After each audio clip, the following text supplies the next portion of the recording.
Good evening. Welcome to the Midnight Paperback. The water you see is not here to show you the story.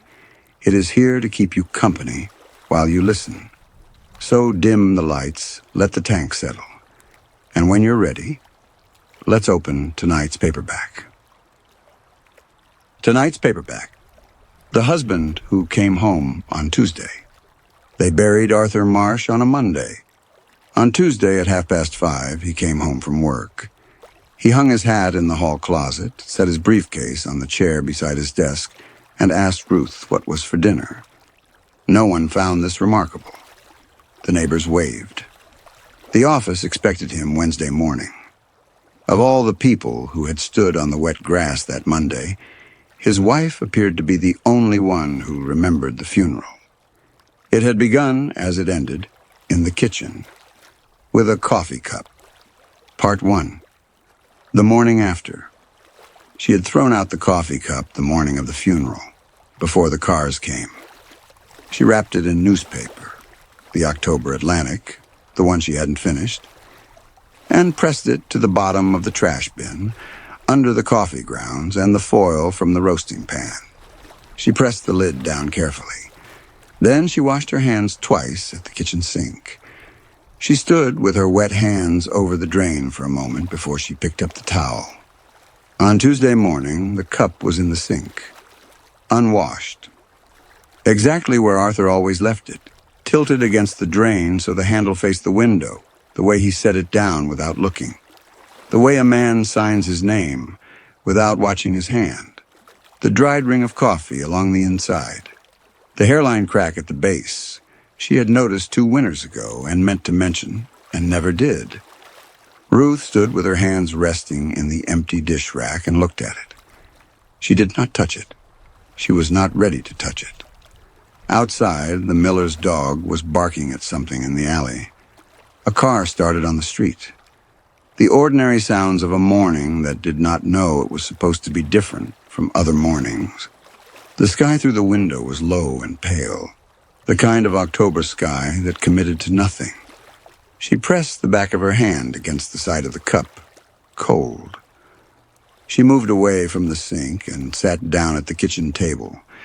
The table was covered with other women's dishes, casserole trays in foil, a covered bowl of something with a rubber band around the lid, a loaf wrapped in a tea towel, a card tucked under the edge of it, with her name written in Peg Sorrento's loose handwriting. Sympathy food arrived the same way all uncomfortable things arrived, in volume, from multiple directions at once, more than you knew what to do with. She had thanked each woman at the door with the correct face.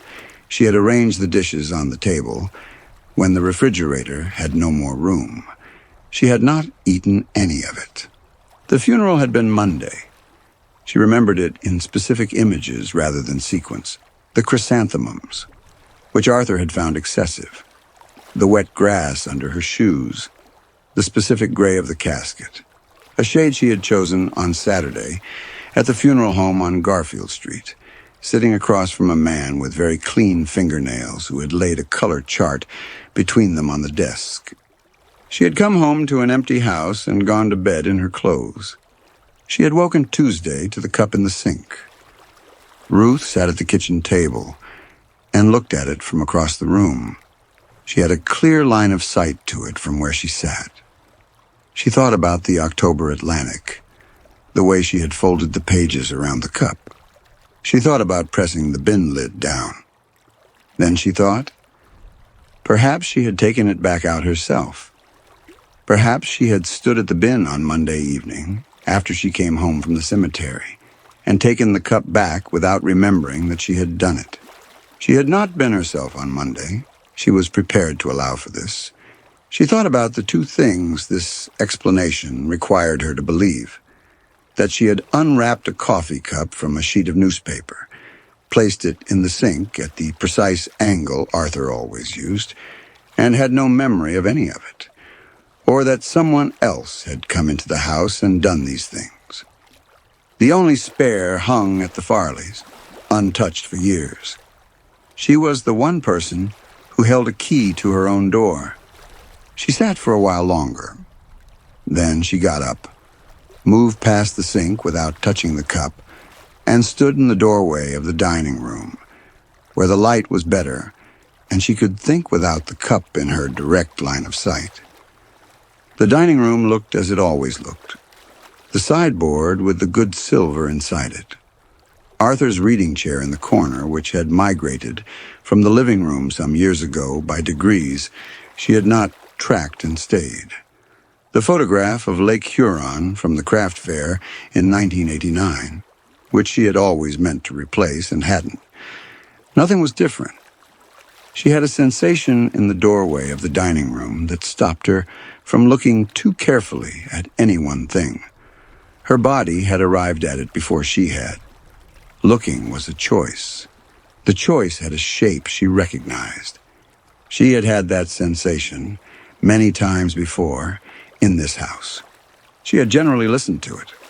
She went back to the kitchen, made coffee, and stood at the window while it brewed, watching a sparrow work through the bird feeder with small, precise movements. She watched it until it left.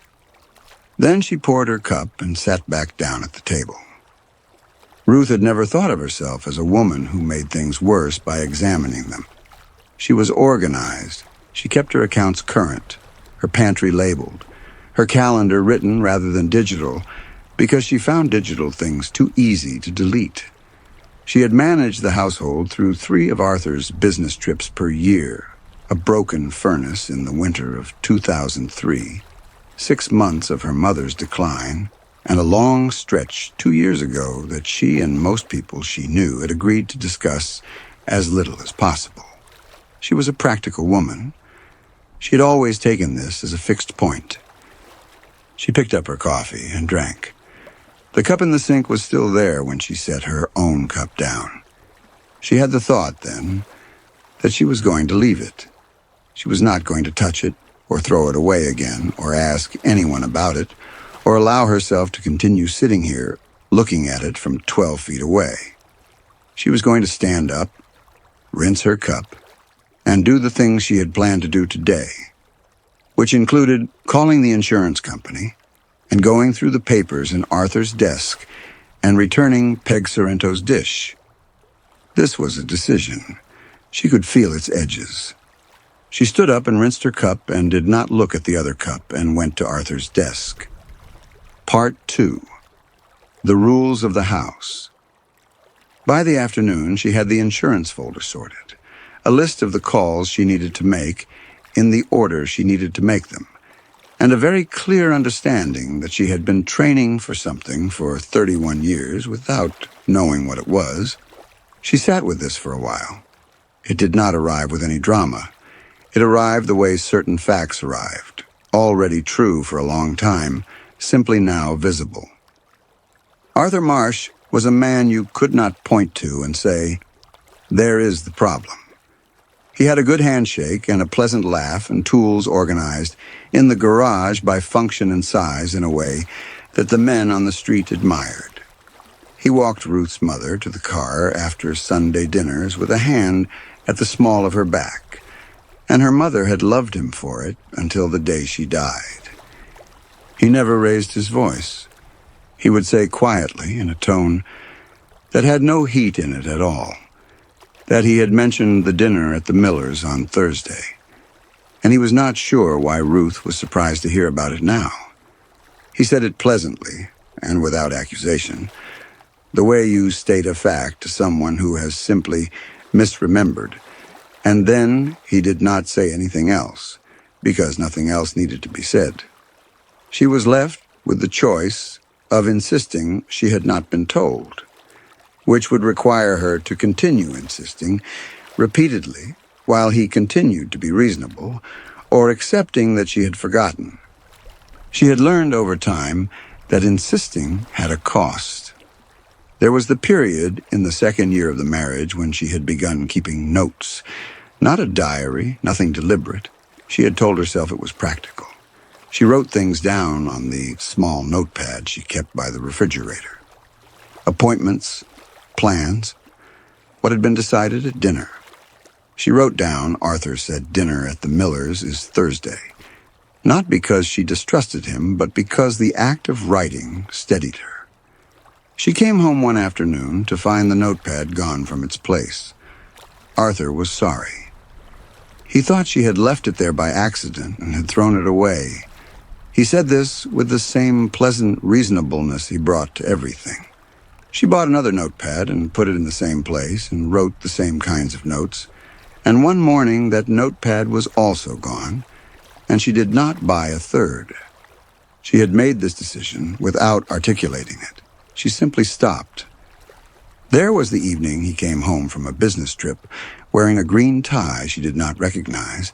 She had driven him to the airport herself, had kissed him at the departure door, had noticed his tie was blue.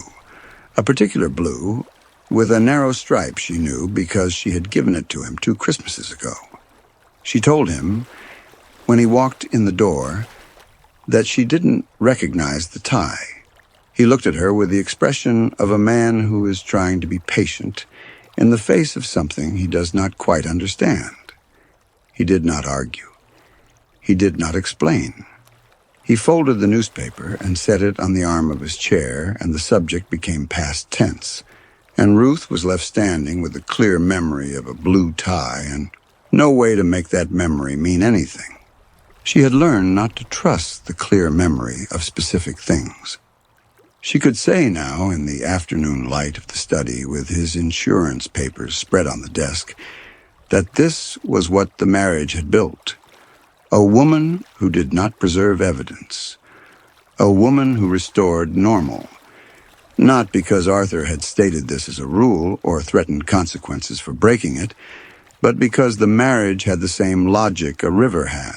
You could swim against it. But the current was always there, and it was always stronger, and after a while you found a different way to move. He had never looked guilty. That was the thing she returned to. A man who looked guilty believed he had done something. Arthur behaved at all times like a man who had done nothing, which meant the marriage's entire weight was on her side. The question was never whether something had happened. The question was always whether she had remembered it correctly, and she had learned, the way you learn anything that is taught without being named, that she had not. She put the insurance folder in the desk drawer and went to make dinner. It was 5:30 when she heard his key in the door. She was standing at the counter with her back to the hallway. She was folding a kitchen towel. She heard the key and the click of the latch and his footsteps in the hall. She finished folding the towel. She was aware that her hands had not changed their pace, that she was still folding the towel at the speed she had been folding it before she heard the key. And she thought, with a kind of distant observation, I am not going to fall down. She noted this. It seemed important to note it. She set the towel on the counter and turned around. He looked exactly as he always looked at 5:30 on a Tuesday. He had his briefcase in one hand and his hat in the other, because Arthur had worn a hat since his 30s, the way the men of his father's generation had worn hats, as a simple fact of leaving the house. His coat was the gray one. She looked at his tie, she could not help it, and it was blue, the same narrow stripe, the one she had given him. Ruth, he said. Dinner in 40 minutes, she said. Fine, he said. He went to put his coat in the hall closet. She turned back to the counter. The kitchen towel was there. She picked it up and folded it again, which did not need doing, but her hands needed something to do, and this was what was available. She could hear him moving through the house in the familiar sequence. Hall closet, bathroom, dining room, the particular thud of his briefcase on the chair beside his desk. She thought, he is here. She did not think about the gray casket. She did not think about the color chart at the funeral home, or the wet grass, or the chrysanthemums. She had spent 31 years not thinking about certain things in this house, and she was practiced at it. And the practice held. She did not panic, which surprised her less than she expected. Panic required a gap between what was and what should be. She had not had clear access to that gap for a very long time. This was only the next impossible thing. She had learned to accommodate the next thing. That was what the marriage had made her good at. She started dinner. He sat in his chair in the dining room. She could hear him turning pages. The newspaper, she assumed, or the quarterly report he sometimes brought home from the office. The sounds he made were exactly the sounds he had always made, measured and unhurried, the sounds of a man who occupied a house with complete confidence in his right to occupy it. She plated the food without drama. She did not give him more than he liked or less. She put his glass at the right corner of his placemat, hers at the right corner of hers. They ate. He talked about a man at work named Devereaux who had submitted a miscalculated column and the consequences this had created. Ruth listened, asked one question, received a full answer. She cleared the plates and started on the dishes. It was while she was washing up that she became aware of his hand. He had come to refill his water glass and set his left hand flat on the counter beside the sink while he waited, in the way he sometimes did, casually, taking up space without thinking about it. She kept her eyes on the pan she was scrubbing. Then she looked at his hand. His wedding ring was there, gold. She had seen it on him in the casket. But she had also seen what lay beneath that ring on every occasion in 31 years when Arthur had taken it off to wash a car or make a repair, the groove in the skin of his fourth finger where the band sat. Not dramatic, just the fact of a ring that had lived in one place for 31 years. A compression of the skin, a slight paleness where the light never reached. She had noticed it without thinking about it. The way you notice anything you live alongside long enough. His hand on the counter, the ring on his fourth finger. The skin beneath it was smooth. She looked at it for exactly as long as she could without his noticing.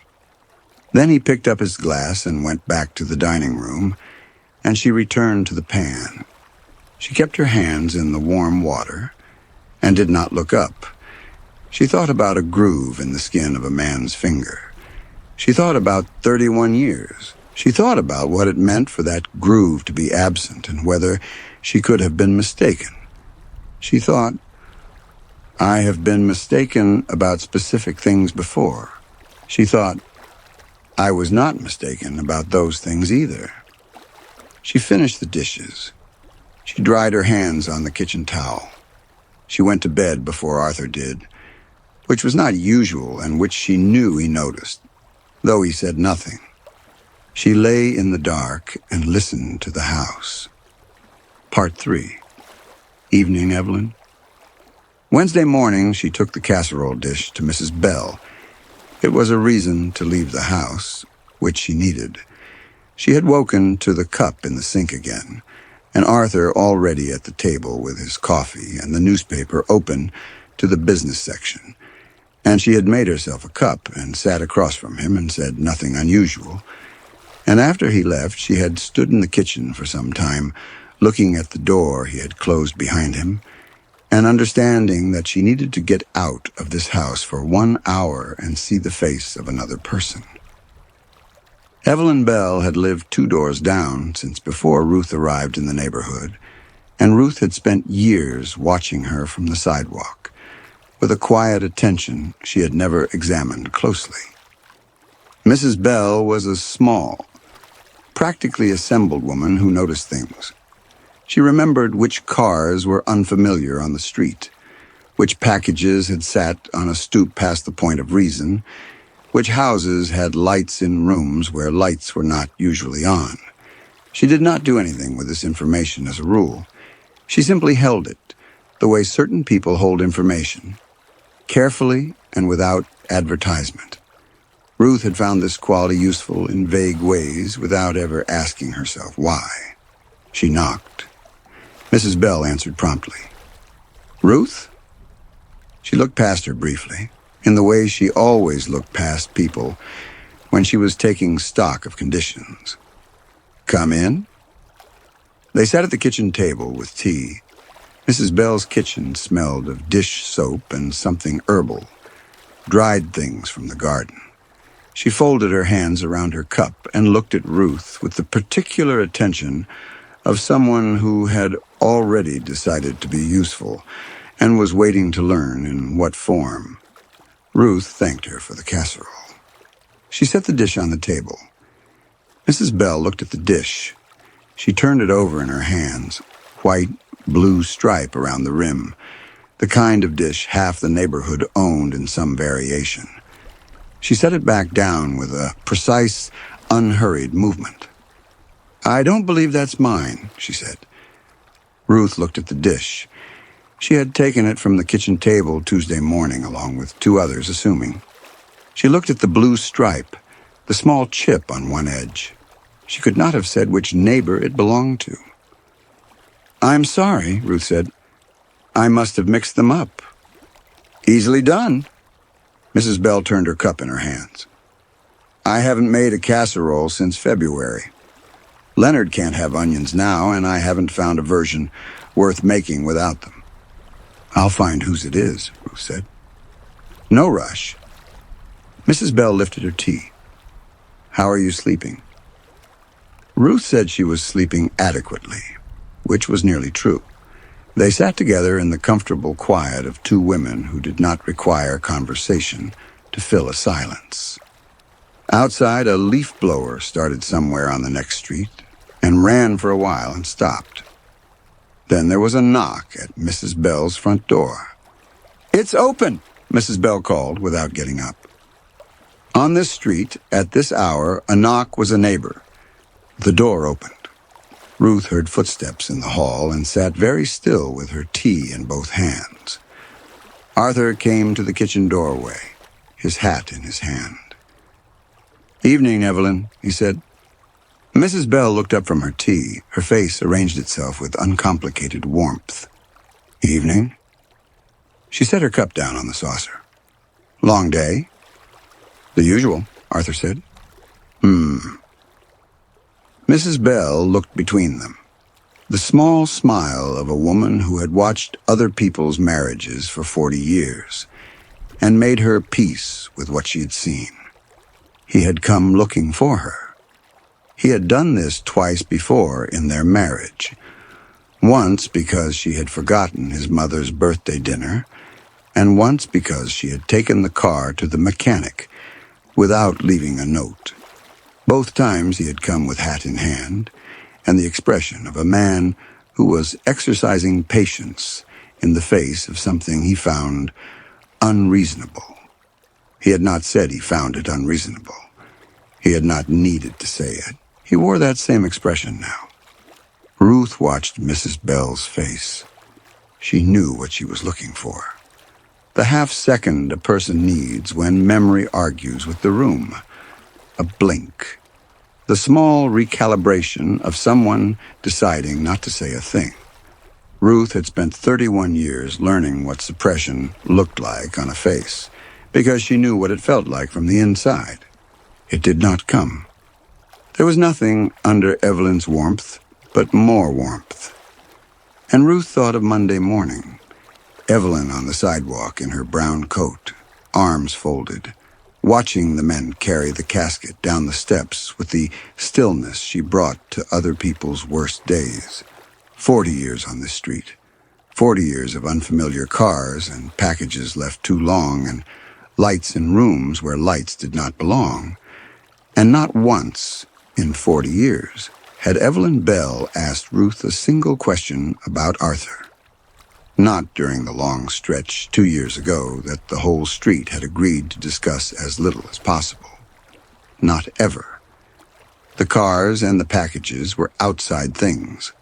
A marriage was a house she did not enter.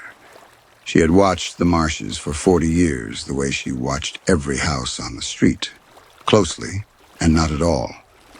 Arthur told Ruth not to be too long. He said it the way he always said such things. Pleasantly, as a man stating a reasonable preference rather than issuing an instruction, which meant it could not be argued with because there was nothing to argue against. Ruth said, "Fine." He put his hat back on and left. She heard the front door close. Mrs. Bell was looking at her with the same patient attention she'd had before, waiting to be helpful. Ruth said thank you for the tea. She walked back to her own house with the wrong casserole dish. She stood in the hall for a moment. She could hear Arthur in the study. She thought about Mrs. Bell's face. She had been looking at it carefully, and there had been nothing in it except what there should be. A neighbor receiving a man she knew. A social world with no crack in it anywhere. She thought it never left room for it. It never had. She set the casserole dish on the counter and sat down at the kitchen table.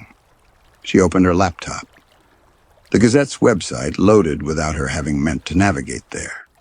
She found Arthur's notice in the obituary archive. 3 short paragraphs, a photograph from the office dinner party in 2019, the date of the service. She clicked the link marked Contact and typed into the form, "The family requests this notice be removed at this time." She submitted it before she had finished reading it back. Then she closed the laptop and went to her room, to the nightstand drawer where she kept the small things she kept there. Her mother's bracelet. A list of account numbers in her own handwriting. An envelope that had arrived that morning in the mail with her name written carefully on the front and no return address. She had not opened it at breakfast. She opened it now. Inside was a single photograph, printed on cardstock. She recognized it immediately. The graveside. Monday. Herself in black. The closed casket behind her. She could see the flowers, the particular gray sky, the faces of Arthur's colleagues a short distance back. The image was clear, sharp, the work of someone who knew how to use a camera and had been close enough to capture her face. She did not know who had sent it. She had not known a photographer would be there. She stood in the bedroom and looked at it for a long time, turning it over, finding nothing on the back. Then she carried it downstairs. Arthur was at his desk in the study. He looked up when she stood in the doorway. She held the photograph out to him. He took it by the edges. He looked at it. He said nothing. She watched his face. He looked at the photograph the way he looked at things he was deciding how to handle. A slow, considered attention that was not quite reading and not quite thought. His face gave nothing away. It rarely did. This had always been one of his qualities. He looked at it for a long time. Then he set it face down on the desk. "I think you should stop looking for things like that," he said. He said it quietly.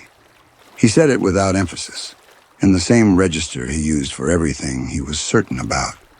There was no suggestion in it that he was answering a question or acknowledging that a question had been raised. He said it the way he had told her she must have thrown the notepad away herself, the way he had looked at her over the matter of the blue tie, as a man who was being patient in the face of a problem that did not need to be named. She looked at the photograph lying face down on the desk. She thought about who had sent it. She thought about a manila envelope with careful handwriting and no return address and a casket. Gray, the specific gray she had chosen at the funeral home on Garfield Street. She thought, who put the house back in order? She began to understand it the way she had understood most things in this house. Slowly, without a moment she could point to, arriving at it only because there was nowhere else to go. This was not the right question. It had never been the right question. The question was not, how is he here? The question was, what had she done, in what sequence, since Monday afternoon, that had made room for him? She stood in the doorway of the study and thought about the coffee cup she had left untouched in the sink, the casserole she had arranged, the dinner she had made, both nights, at the right time, plated correctly, cleared after. The way she had said 40 minutes and then said it again. the bed she had gone to on her side, the drawer in her nightstand where she kept small things and had put the photograph without opening it for a full day. She had been doing the next thing. She had always been doing the next thing. She picked the photograph up from the desk. She took it to the hall and set it face down on the table by the door. Then she went to the kitchen and started dinner. The last page. This was not surrender that had come from nowhere. She knew that now, standing at the stove with the burner on low and the evening settling dark outside the window and Arthur's voice coming from the study, answering the telephone in the measured, authoritative tone he used for work calls. She knew it the way she knew the dimensions of this kitchen, the way she knew which drawer stuck in humid weather and which burner ran hot on the left side. She knew it from a long residence. She had stood at the stove on Sunday evening, the night before the funeral, and made dinner. She had stood at it on Saturday morning while the funeral home was still on hold. She had stood at it on the Tuesday before that, and the Tuesday before that. And every Tuesday she could account for in 31 years of Tuesdays in this house, and she had made dinner at the right time, and plated it correctly, and cleared the plates after, and felt, in this, a quiet and reliable satisfaction that she had never thought to question. It was good to do things correctly. It was good to maintain the house. It was good to be a woman who managed. She had learned to call this goodness. She understood now that it was also compliance. She did not know exactly when one had become the other, or whether they had ever been separate things. The marriage had not drawn that line for her. The marriage had made the line itself impossible to find. She stirred the pot. Arthur's voice from the study, the low, professional delivery. Then silence, and the sound of the receiver placed back in the cradle. She had spent the afternoon thinking about the groove in the skin of a man's finger after 31 years, about what 31 years left behind. The ring on the hand in the casket, and the ring on the hand that had rested on her kitchen counter, smooth beneath the band where the groove should have been. She had not been mistaken about either of these things. She was as certain of this as she had ever been certain of anything. What she had stopped doing, somewhere in the night between Tuesday and Wednesday, was trying to settle which impossible thing was true. Whether she had buried Arthur and he had come back, or whether she had stood on wet grass grieving a man who was at the office. She had turned it over until the strange part showed itself. How little the answer changed. If he had died, she would set his place at the table.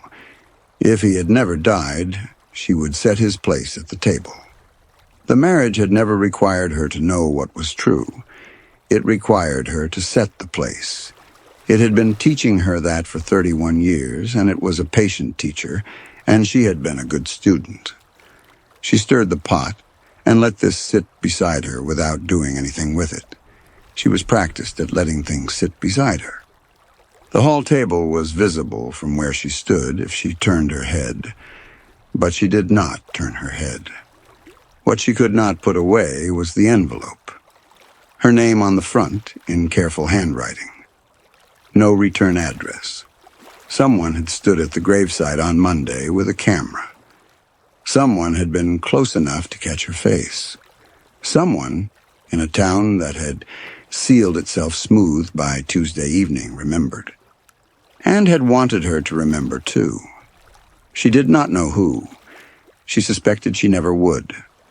The photograph would be there on the hall table in the morning, face down, and the morning after that, waiting the way the casserole dish in her kitchen waited, belonging to someone, claimed by no one. She thought about Mrs. Bell's face, the warmth in it, complete and untroubled, the social world that had no crack in it anywhere. She had married into that world, and it had held her, and she had held it, and they had maintained each other for 31 years, and a closed casket, and a Monday funeral, and a man who had since appeared at her door on Tuesday had not changed the nature of that arrangement. The arrangement did not require her to understand it. It required her to continue. She had thought once, years ago, that she would know when she reached the end of what she was able to do. She knew now that she had not been moving toward an end. She had been moving along a line that did not have one. There had always only been the next thing, the next plate to clear, the next morning to get through, the next version of normal to restore. She had been good at this. She was still good at it. This was what the marriage had given her, and she had received it. And it had become part of how she moved through a day. 40 minutes, she had said on the first night, almost on the second. Fine, he had said, both times. She stirred the pot. From the study, she heard him stand, the sound of the chair's legs on the floor, his footsteps moving toward the kitchen. She did not change her pace. She heard him come into the doorway behind her. Almost, she said before he could say anything. A pause, then, fine. His footsteps back toward the dining room. She turned the heat down and waited. The window above the sink was dark now. Her own reflection was there in the glass. A woman at a stove in a lit kitchen, in a house that looked exactly as it should look. She regarded this for a moment. She thought that anyone passing on the street and looking in would see nothing unusual. This had always been true. The house had always looked exactly as it should look. She thought, he is still making the rules. She thought, I am still following them. She looked at her own reflection in the dark window and then looked away from it and plated the food and set his glass at the right corner of his placemat and hers at the right corner of hers. She called, dinner, he said, coming. The door to the study did not close. It had never needed to. She was still here. He was still here. This was the rule of the house. It had always been the rule of the house. She sat down. You've been listening to the Midnight Paperback. If this quiet shelf feels like home, subscribe and return after dark. Until the next story.